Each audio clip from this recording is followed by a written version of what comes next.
paz do Senhor, meus irmãos em Cristo Jesus. Obrigado por estar aí participando da 13ª lição da nossa revista da Escola Bíblica Dominical da editora Betel. Quem vos fala aqui é o vosso irmão em Cristo, professor Ronald. Eu sou do Instituto Teológico Metanoem. Estamos aqui para servir, ajudar os irmãos na elaboração, na preparação da Escola Bíblica Dominical. Nós estaremos hoje falando a 13ª lição, o Messias, o legado de Israel. Mas antes de entrar no texto, eu quero convidar você a se inscrever em nosso canal, dar a sua curtida, o seu like, e se quiser, pode fazer um comentário, tá bom? Deus abençoe. Sim, quando você faz sua inscrição, você é notificado a seguir, tá? Sobre a questão todas as vezes que é preparado ou lançado uma nova lição. Então vamos lá para a lição número 13, o Messias, o legado de Israel. Nosso textuário está aí, João 1, 11 e 12. Ele disse: veio para o que era seu, e os seus não o receberam, mas a todos quantos o receberam, deu-lhes o poder de serem feitos filhos de Deus aos que creem no seu nome. E nossa verdade aplicada diz: o Antigo Testamento registra a promessa e preparação para a vinda do Messias, o Filho de Deus. Nossos objetivos são três. Primeiro, apresentar-se inúmeras profecias e citações a respeito do Messias. E depois, explicar o messianismo em Israel. E em seguida mostrar que Jesus é o símbolo da nova aliança. Nosso texto de referência está em Isaías 55, versículos 5 a 7, por favor, leia aí com calma, tá? Que eu já vou para a lição para ganhar nosso tempo. A introdução nos disse que a história de Israel aponta para algo bem maior que os rituais e liturgias. É apenas uma estrada sendo pavimentada para a chegada do Messias. Sem dúvida, Jesus é o maior presente de Deus para a humanidade. Você deve lembrar da lição anterior, que eu deixei bem enfatizado, que quando você lê a história de Israel, você não deve ler somente a história de um povo, mas a história das ações de Deus, tá? Através de um povo. Então é mais do que meros ritos ou liturgias, tá? É Deus desenvolvendo o seu plano de salvação. Iria chegar o momento onde a semente da mulher, que foi prometido lá em Gênesis 3,15, ia se manifestar conforme o plano de Deus. Então Jesus, tá? Ele é o maior presente de Deus para a humanidade, porque nele está a salvação.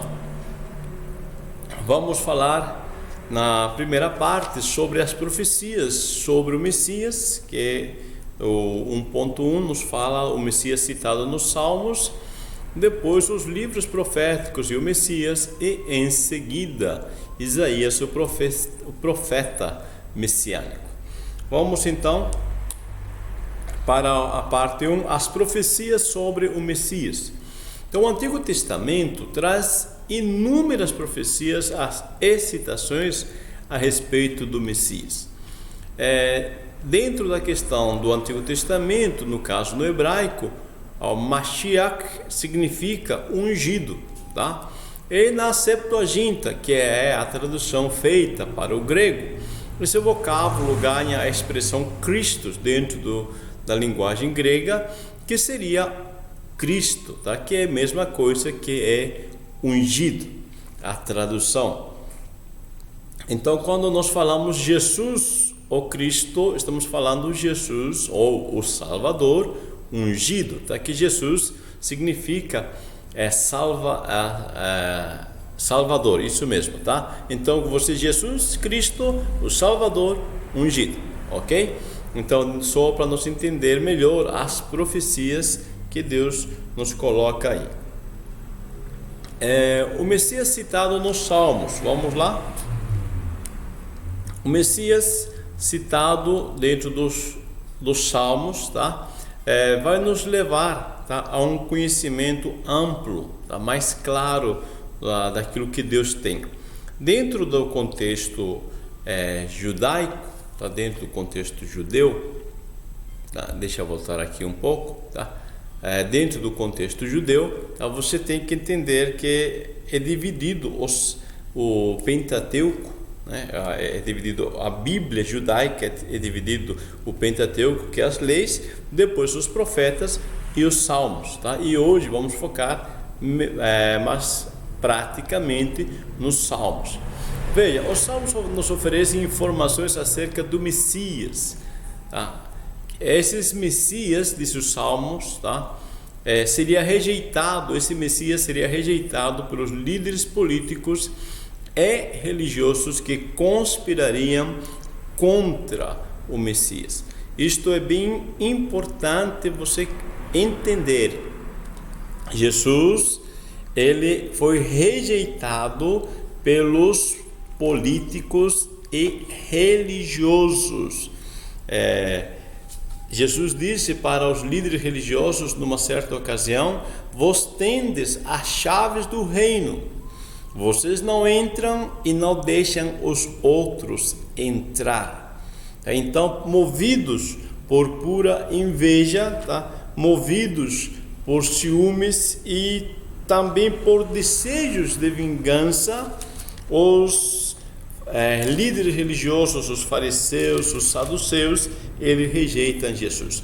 Mateus 26, versículo 3 e 4, eu vou ler, quando diz assim: então os principais, veja, os principais sacerdotes e os anciãos do povo se reuniram no palácio do sumo sacerdote chamado Caifás, e deliberaram prender Jesus à traição e matá-lo. Olha, tá vendo? Quem rejeita, tá, o Messias são os líderes religiosos. Isso já estava profetizado, tá? Nessa reunião que eles fazem, os líderes religiosos dizem que é necessário que morra um no lugar de todo o povo. Por quê? Porque eles dizem: os romanos virão e tomarão nosso lugar.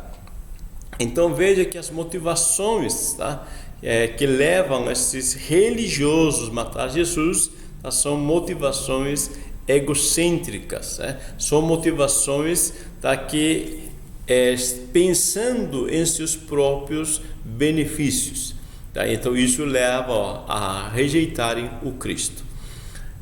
Seria também o Cristo seria filho de Deus e se autodeclararia filho de Deus.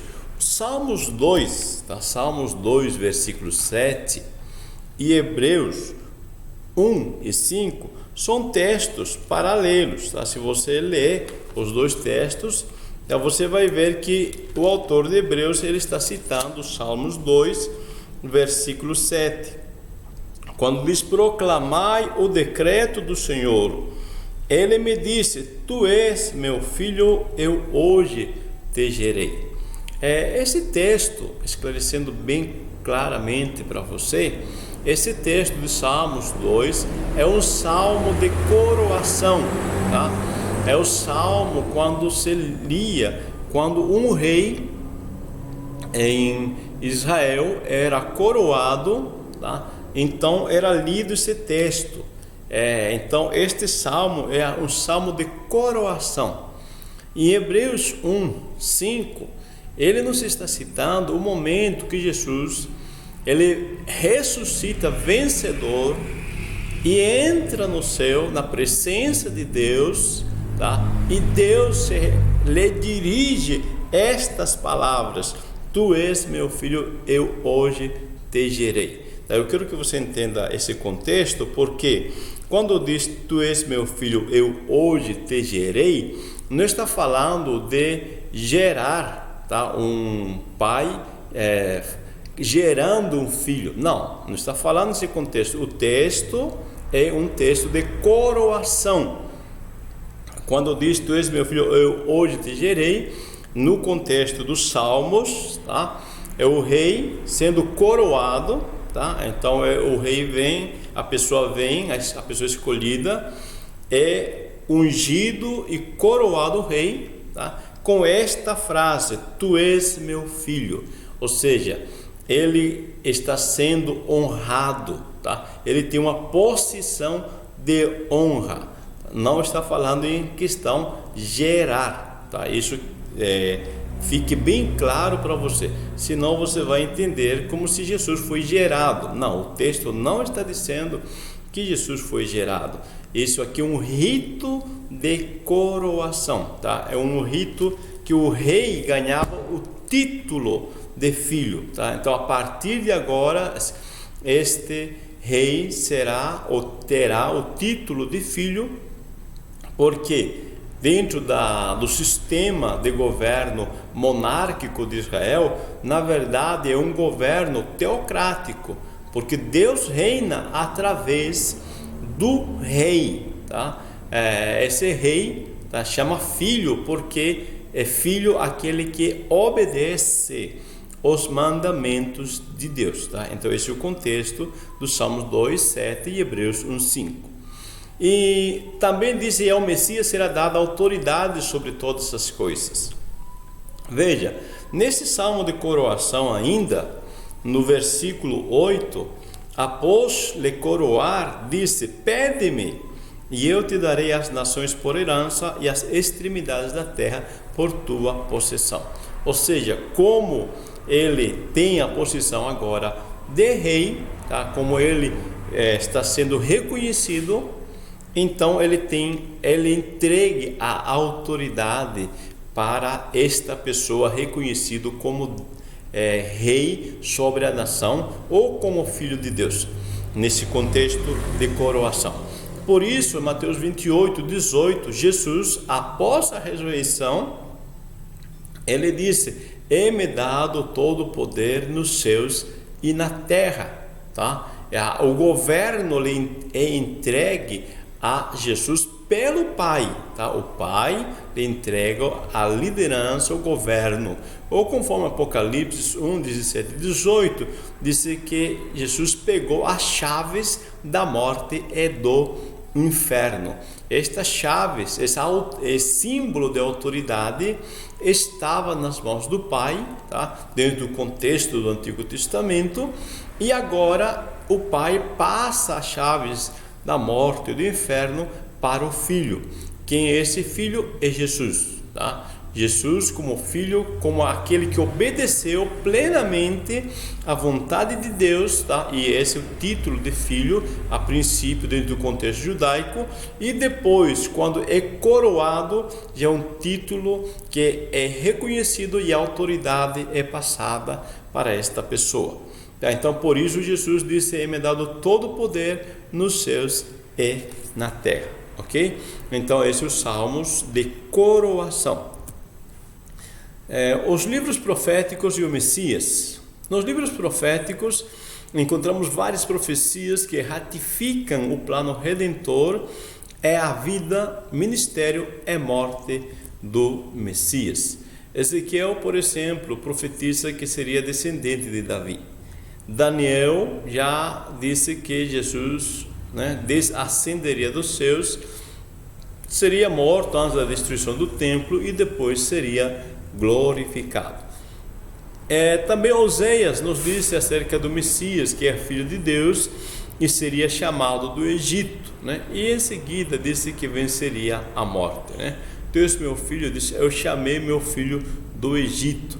É uma profecia referente quando José e Maria fogem para o Egito e depois da morte de Herodes o Grande, eles voltam para a terra da Palestina.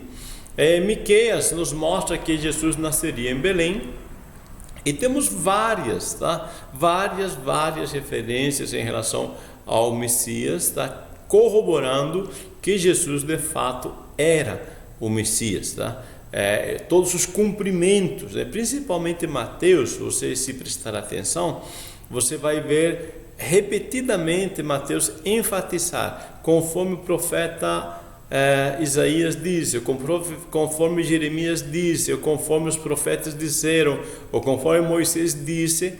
Tá? Então são várias vezes enfatizado aquilo que se cumpre na vida de Jesus como Messias. Isaías principalmente, né, ele é o profeta messiânico, é considerado assim profeta messiânico por causa das diversas profecias referentes ao Messias, e fica enfatizado que isso é 700 anos antes do Cristo nascer, tá? Então essas profecias, tá, elas se cumprem detalhadamente na vida de Cristo, tá? Algumas delas, por exemplo, seria que ele nasceria de uma virgem, cresceria em uma família de linhagem real, todavia seria desprezado. É bem conhecido esse texto de Isaías 53, versículos 2 e 3, né? Que Jesus foi desprezado, tá? Ele foi chicoteado, ele foi crucificado, né? Ele foi ferido, tá? Todavia ele venceu, tá? Então Isaías, o profeta messiânico, ele vai nos detalhar as circunstâncias, tá, pela qual Jesus, o Messias, passaria. O aspecto da vinda do Messias, vamos lá, 2.1, os judeus anseiam a vinda do Messias, depois o Messias na concepção do povo, e em seguida a rejeição do Messias. Quando nós tratamos da expectativa da vinda do Messias, veja que a partir da queda do homem, no Jardim do Éden, Deus anuncia seu plano redentor para a humanidade. Eu coloquei aí o texto de Gênesis 3,15. Vamos ler. E porém, inimizade entre ti e a mulher, e entre a tua semente e a sua semente, esta te ferirá a cabeça e tu lhe ferirás o calcanhar. Perceba que Deus está falando neste texto com Satanás e dizendo entre ti e a mulher, entre a tua semente e a sua semente. Então, esta semente, tá, lá em Gênesis 3,15, se refere a um ser humano descendente de Eva. Eu quero esclarecer aqui que não é especificamente um judeu nesse texto. Nada mais é um ser humano, é um homem que viria no futuro, que esmagaria, feriria, né, ou esmagaria a cabeça da serpente, tá? A cabeça de Satanás. Então isso tem que ficar claro, bem entendido, tá? O texto começa, a promessa começa dizendo a vinda de um ser humano, tá? E não especificamente de um judeu.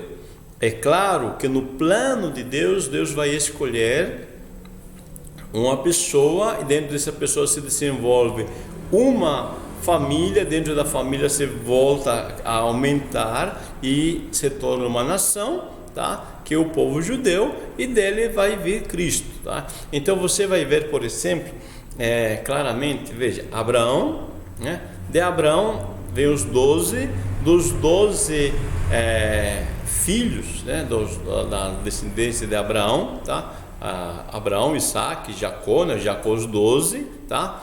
Depois, mais para frente, dos 12, aí vai começar a afunilar, tá? Ele se expande, depois afunila.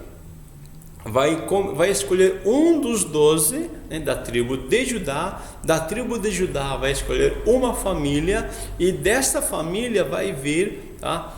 Da família de Davi, no caso da descendência de Davi, vai vir o Cristo, tá? Então Deus começa, né, com o ser humano, tá? Depois do ser humano vai afunilando para Abraão, de Abraão vai chegar para os 12, né? Aí no caso aí ele abre, né? Abre para os 12, e dos 12 escolhe um e afunila de novo, tá? Então esse é um plano que se desenvolve, tá? Mas entenda que o plano está falando de um ser humano de forma geral. Os judeus anseiam a vinda do Messias. Moisés, em Deuteronômio 18:15, fala do profeta Messias. ele disse que seria alguém à semelhança dele, ou seja, que seria um profeta.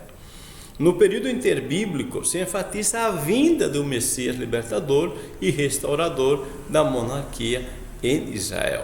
Veja, quando Moisés fala do profeta, né, você vai perceber isto claramente quando aquela mulher samaritana que estava à beira do poço e Jesus, no diálogo com ela, né, ela disse: Senhor, vejo que tu és profeta. Porque Jesus disse: vai e chama teu marido. Ela disse: não tenho marido. Então disse: mas você teve 5, o que tem não é teu.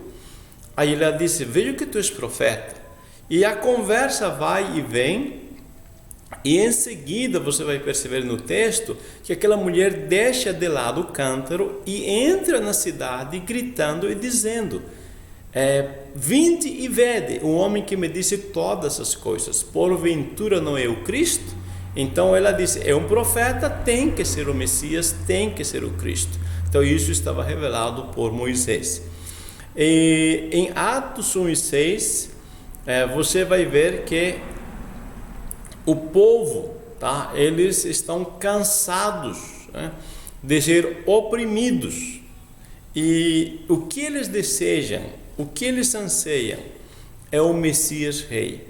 O Messias que restaure a nação, tá? E esmague literalmente, tá? Os seus inimigos. Em Atos 1:6, eu vou ler para você. Veja o que os discípulos perguntam a Jesus.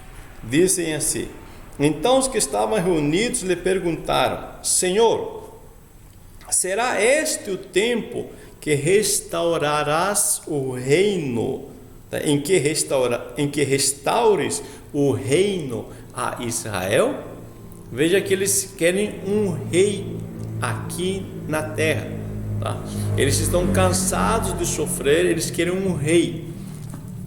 Mas Jesus não vai instaurar o reino desse tempo. Eles perguntam: esse é o tempo? Jesus disse: não lhes compete saber o tempo estabelecido pelo meu próprio Pai, tá? Mas o desejo, o anseio fica claro neste texto. Na parte 2 aqui, o Messias na concepção do povo, tá? Queremos deixar claro qual era a cabecinha, o pensamento, né, do povo, né? Que tipo de Messias que eles estão esperando. Então o que esperam? O Messias Rei, um libertador político, tá? Isso domina a mente do povo judeu, tá? Eles querem o Messias Rei. Em Mateus 20, 21, eles vão pedir, né? Eles vão querer, vão manifestar isto claramente em relação ao reino. Eu vou ler para você Mateus 20, versículo 21. Diz assim: perguntou-lhes ele, Jesus: que queres? Ela respondeu: manda que no teu reino estes meus 2 filhos se assentem, um à tua direita e outro à tua esquerda. Esta é a mãe de Tiago e João pedindo para os filhos uma vaga no reino, tá? Então veja a mente dela, assim, que Jesus seria de fato um rei, tá? E ela já está pedindo, garantindo para os filhos, né, um lugar, tá, no reino. Em Lucas 24, 21, é aquela situação dos 2 discípulos de Emaús que estão indo para Jerusalém, né, e eles estão conversando desgostosos, e Jesus chega, entra no diálogo e ele disse: o que vocês estão conversando sobre o quê? Eles disseram: você é estrangeiro, você não sabe, né? Aí Jesus disse: o quê? Tá? Aí eles respondem, capítulo 24, eu vou ler versículo 19 a seguir. Eles disseram: ele lhes perguntou quais, e explicaram o que aconteceu a Jesus, o Nazareno, que era varão profeta, poderoso em obras e palavras diante de Deus e de todo o povo. E como os principais sacerdotes e as nossas autoridades o entregaram para ser condenado à morte e o crucificaram. Ora, nós, escuta bem isto, nós, ou seja, judeus e discípulos, principalmente os discípulos aqui, nós esperávamos que fosse ele quem havia de redimir a Israel. Está vendo? Tá? Então eles esperavam uma redenção da mão do inimigo. Tá? Esse é o pensamento popular. Maria também deixa bem claro isso no seu cântico, né? Ele disse que este menino vai depor dos tronos os poderosos. Então o desejo, o anseio, o que está na cabeça deles é o Messias Rei. Zacarias também, quando João Batista nasce, ele disse que João Batista prepararia o caminho do Senhor, porque a salvação do Senhor estava próxima, para nos livrar dos nossos inimigos e da mão de todos os que nos odeiam. Tá? Então esta é a mentalidade do povo. Eles querem um rei que mate os inimigos. A rejeição do Messias. Veja, antes de discorrer isto, entenda que o desejo, o anseio deles é que se mate o inimigo, né? Que eles se livrem da opressão. Mas quando Jesus chega, o que ele diz? Ele disse: amem os seus inimigos. E os discípulos ou o povo não aceita isto. As pessoas querem alguém que mate os inimigos, não que ame os inimigos. Então, novamente, Jesus, noutra ocasião, disse: se alguém te disser, carrega o meu fardo por uma milha, você carrega duas para ele. Mas quem era esse alguém? Era o romano. Os romanos tinham direito de pedir a um judeu, quando eles estivessem carregando um fardo, para que ele carregasse. Por lei, era obrigação do judeu carregar uma milha. E Jesus disse: não somente uma, carrega 2 milhas o fardo do romano.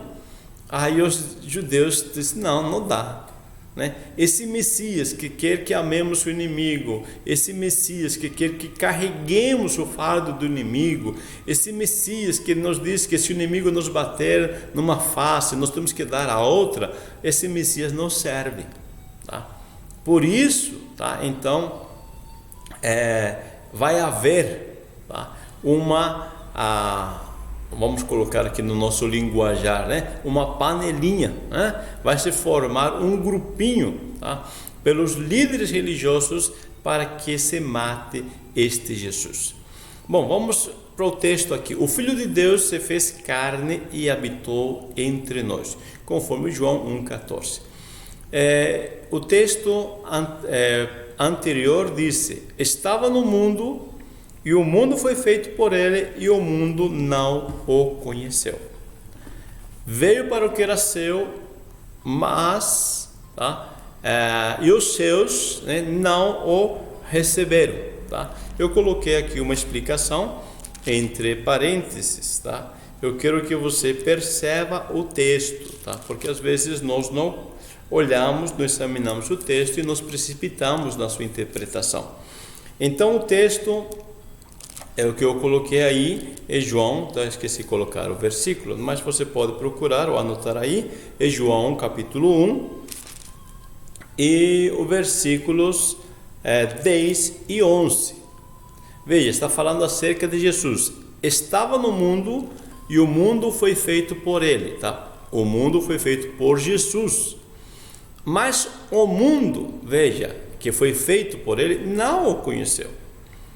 Então prossegue o texto: veio para o que era seu. Quem é esse seu? O mundo criado por ele. E mais especificamente ao local que ele planejou onde nasceria, que seria Israel. E os seus, ou seja, essa criatura, esse mundo, não o recebe. Esse texto eu quero deixar bem claro para você, tá? Às vezes as pessoas confundem, né, esse texto como se fosse simplesmente a rejeição, tá, do Cristo, né, pela nação judaica, tá? E não é o que está dizendo o texto. Eu quero que você leia isto quando você for interpretá-lo. Estava no mundo e o mundo foi feito por ele. Em seguida, né? E o mundo não o conheceu. Veio para o que era seu. Quem é seu? O mundo, tá? Então, Deus está dizendo: eu criei, né? E estas criaturas, né, não me recebem, né? Tudo é meu aqui, tá? Eu planejei tudo isto e eles não me recebem. No outro texto, o profeta Isaías disse que até o jumento, né, conhece o seu dono, que ele lhe dá alimento, né, na cocheira, mas o seu povo não o conhece. Então, bem claramente, tá? É bem explicado aqui. É claro que quando está dizendo nesse contexto, Jesus está lá em Israel, porque o plano se desenvolveu, tá? Que é através, né, da semente de Abraão, né, da linhagem de Abraão, é uma linhagem bem específica, tá? Viria, né, o Cristo, né? Ou seja, num local específico, numa área bem planejada, tá? Específica. Mas o mundo, tá? É quem criou, ele quem criou o mundo, tá? E esses seus, que diz, e os seus não receberam, se refere às criaturas de forma geral, e no contexto específico, sendo representados estas criaturas por Israel. Vamos ampliar mais um pouquinho. Veja João 1:29, que João Batista disse. João viu a Jesus e disse: eis o Cordeiro de Deus que tira o pecado de quê? Do mundo. Tá? Então João também entende que este Messias, tá? Ele veio para o mundo. João 3:16 e 17 também corroboram com este pensamento, porque ele veio, Deus amou o mundo de tal maneira que deu seu Filho unigênito, para que todo aquele que nele crê não pereça, mas tenha a vida eterna. Então, Gênesis 3, lembra de Gênesis 3:15, tá? A semente da mulher está aqui, vindo para restaurar, salvar o mundo. Jesus em João 12:46 disse: eu sou a luz que vim ao mundo, para que todo aquele que crê em mim não pereça nas trevas, tá? Deixa eu voltar aqui, vamos subir um pouquinho aqui, tá? Isto aqui, tá? É importantíssimo, tá? Segure bem isto, tá? O mundo, Jesus veio para o que era seu, para o que o seu que é o mundo, as pessoas, tá? E as pessoas, de forma geral, tá, vão rejeitar o Messias. Agora, como que é rejeitado o Messias? Nós vamos esclarecer aqui especificamente por um grupo, né, por uma liderança. 3. Jesus, o símbolo da nova aliança. Jesus e seu ministério, a superioridade de Cristo, os títulos de Jesus e sua divindade. Vamos lá, Gálatas 4:4. Cristo veio na plenitude dos tempos, ou seja, a época determinada por Deus. Eu quero que você entenda que existe um plano. Desde Gênesis 3:15 se desenvolve todo um plano, e havia um tempo certo, chamado plenitude, onde este plano seria expressamente colocado para todas as pessoas entenderem. E Paulo, em Romanos 11:25, ele deixa mais claro dizendo que o endurecimento veio em parte sobre Israel, até que a plenitude dos gentios haja entrado. Veja só, então Paulo está dizendo, tá? Havia um tempo, tá, onde a salvação que está planejada lá em Gênesis 3:15, né, que seria através de um ser humano para todos os humanos, tá, que foi planejado claramente, tá, e Deus usa a nação de Israel como receptores dos oráculos de Deus, tá? este plano seria exposto claramente em um tempo certo para todas as gentes ou gentios, todas as pessoas, tá? Por isso é chamado plenitude dos gentios, ou também às vezes é traduzido das gentes, tá? Das pessoas. Então, este momento chegou quando Cristo veio. Agora, o endurecimento veio em parte sobre Israel. Por que disse aqui o texto? Porque Israel, né, está neste momento representando, tá, esta humanidade. Mas veja em Lucas 4, tá, Lucas 4, 17, tá, nós vamos explanar mais um pouquinho já. Lucas 4, 17 e 21 nos mostra Jesus numa sinagoga, e ele disse: o Espírito do Senhor é sobre mim, hoje se cumpriu esta escritura em vossos ouvidos. Tá? Ou seja, o ministério de Jesus está sendo mostrado claramente. O texto diz que os líderes religiosos encheram-se de ira e o rejeitaram. Tá? Então, eu quero deixar bem claro isto.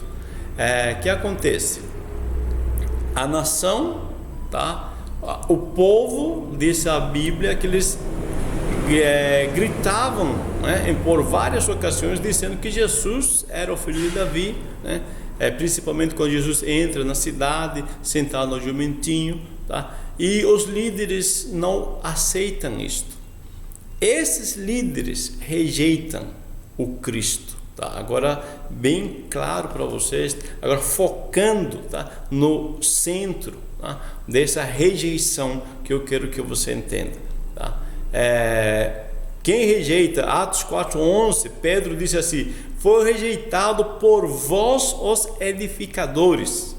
Quem são esses vós? Versículos 5 e 6 vai te dizer, tá, claramente que eram todos quantos havia da linhagem do sacerdote, tá? Eu disse anteriormente que Jesus, se dirigindo para estes líderes, ele disse: vocês têm as chaves do reino, não entram e não deixam o povo entrar. Então, você vai perceber também que estes religiosos incitam ao povo para que clamem dizendo que Jesus seja crucificado. Então, todo esse contexto, tá, acontece dentro de um tempo de Deus, né? Estes religiosos têm suas motivações? Tem, nós já falamos, essas motivações são que eles querem um Messias rei que mate os romanos e não que fique amando os romanos, que são os inimigos, tá? E por esta razão eles preferem matar o Cristo, rejeitar o Cristo. Mas isso dura um tempo, tá? No momento da rejeição. Aí depois que ele é rejeitado, Cristo morre, ressuscita, e quando Pedro está em Atos 2 ministrando a palavra, e você vai ver que em Atos 6, versículo 7, diz assim: crescia a palavra de Deus e em Jerusalém se multiplicava o número dos discípulos, também muitíssimos sacerdotes obedeciam à fé. Tá? Então houve um momento, né, conforme nós lemos anteriormente aqui, o endurecimento veio em parte sobre Israel, né? veio em parte, por um momento, né? Tinha que acontecer, tá? Eles estão irados, eles estão nervosos, eles estão desgostosos com a vida, e Deus, na sua presciência, sabendo do estado emocional que estariam nesse momento, é neste momento que envia Jesus justamente, e eles, motivados por seus desejos egocêntricos, rejeitam o Cristo. Mas após a ressurreição, você já vê muitíssimos sacerdotes obedecendo à fé. Amém? 3.2, a superioridade de Cristo. Jesus, o Filho de Deus, recebe várias designações. Jesus, Filho do homem, Filho de Davi, que ele é superior a todos os sacerdotes que o antecedem e ao próprio Moisés. Os títulos de Jesus e sua divindade. Jesus é o Verbo, isto é, o assim diz o Senhor encarnado. No princípio era o verbo estava com Deus, né? Depois disse o verbo se fez carne. Em Apocalipse 1,17 nos diz que ele é o alfa e o ômega. Mateus 12,8 ele diz que é o Senhor. Se você percebe João 1, né, e você vai para o jardim, você vai perceber que Adão não creu na palavra do Senhor, no assim diz o Senhor. Quando Adão não crê na palavra de Deus, ele perde a presença de Deus. Então, quando cremos na palavra que é Cristo, voltamos à presença de Deus, tá? Isso fique bem claro para você. Deus prometeu que jamais faltaria dinastia ao trono. Eu errei aí, tá? É trono de Davi. Jesus veio inaugurar o reino eterno que tem como base a justiça e santidade por toda a humanidade, tá? A salvação veio dos judeus, tá? Quando diz que a salvação veio dos judeus, está dizendo justamente através da linhagem de Abraão, através daqueles que creem nele, tá? Isso é importante você deixar bem claro, tá? Bem entendido, né? Jesus veio, tá? Através de uma linhagem específica, tá? Com uma missão específica, que é salvar a humanidade. Então, por isso Jesus disse, a salvação veio dos judeus. Meu irmão, Deus te abençoe, muito obrigado, tá? Você, por favor, deixe a sua curtida, deixe o seu like, inscreva-se caso você ainda não esteja inscrito, e uma boa escola dominical. Deus te abençoe, em nome de Jesus.